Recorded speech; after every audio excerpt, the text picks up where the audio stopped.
Siapa yang selama 1,5 tahun ini punya anak di bawah usia 17 tahun? Apa rasanya umplek-umplekan setiap hari disuruh belajar dari rumah sementara rumahnya nggak ada tempat kecil aja untuk belajar zoom-zooman? Apa yang terjadi kalau ditambah 1,5 tahun lagi? Di sisi lain, kalangan rakyat umumnya, bagaimana rasanya mereka sahabat yang nggak ada internet, nggak ada pulsa, sementara di rumahnya ada 3 orang memerlukan komputer atau gadget atau laptop untuk kerja dan sekolah, tapi tidak memilikinya. Fakta saat ini, biaya sekolah dari rumah ternyata tidak murah. Menjalankan sekolah dari rumah ternyata nggak efektif, dapat ilmu tipis, nggak ada keterampilan lainnya termasuk laboratorium dan kehilangan skill olahraga, kesenian, dan keterampilan sosial lainnya. Bekerja dari rumah malah banyak stresnya, banyak wacana diskusi tok, tetapi tidak ada gerakan nyata. Diskusi doang, eksekusinya kecil, seminar, meeting, belajar online, ngomong doang 1-2 orang, wacana, diskusi.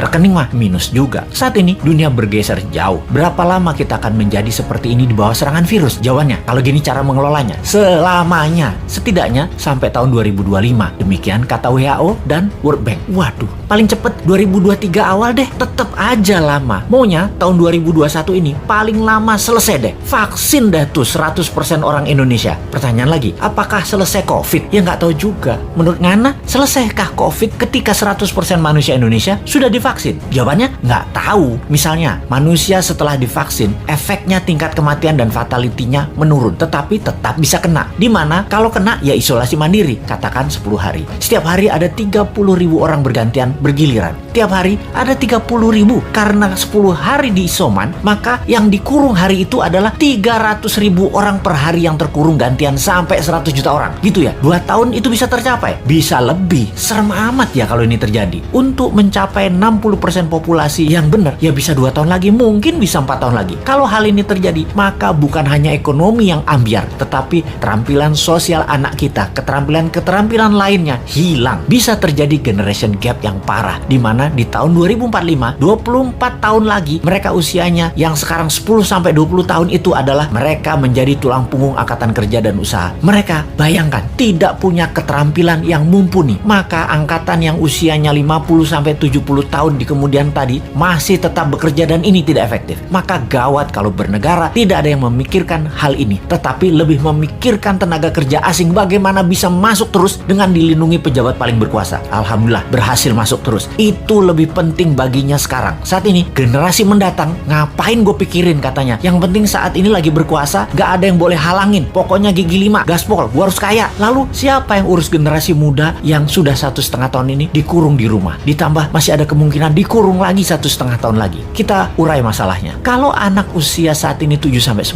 tahun, usia SD, mereka tidak mengerti banyak tentang culture, budaya lokal wisdom. Bayangin, ditambah 1,5 tahun lagi terkurung. Mereka nantinya manusia yang tidak punya budaya. Lalu, remaja usia pancaroba, baru akil balik, usia 11-15 tahun. Mereka adalah manusia lagi cari jati diri. Kematangannya berubah. Dirinya not a girl, but not yet a woman. Menjadi terhambat. Ditambah 1,5 tahun lagi kejiwaan mereka, maka man atau woman tidak paham, tidak akan matang. Sulit menjadikan boy to man. Di usia 16-23 tahun, masa SMA dan kuliah, anak ini adalah masa kreatif dan puncak-puncaknya iseng dan puncak-puncaknya main di usia ini. Kesalahan-kesalahan kecil itu penting untuk modal nanti bersosialisasi di kemudian hari. Tidak banyak mereka bisa lakukan. Mereka masuk generasi yang hilang. Kalau ditambah 1,5 tahun lagi, sekolah mereka tak berketerampilan, tak ada kesempatan di laboratorium, di studio, praktek kerja, keilmuan jalanan atau street smartnya tidak ada. Hampir tidak mungkin membuat mereka berubah from man to gentleman. Ada 40% saat ini dari populasi Indonesia yang usianya saat ini 7-23 tahun. Yang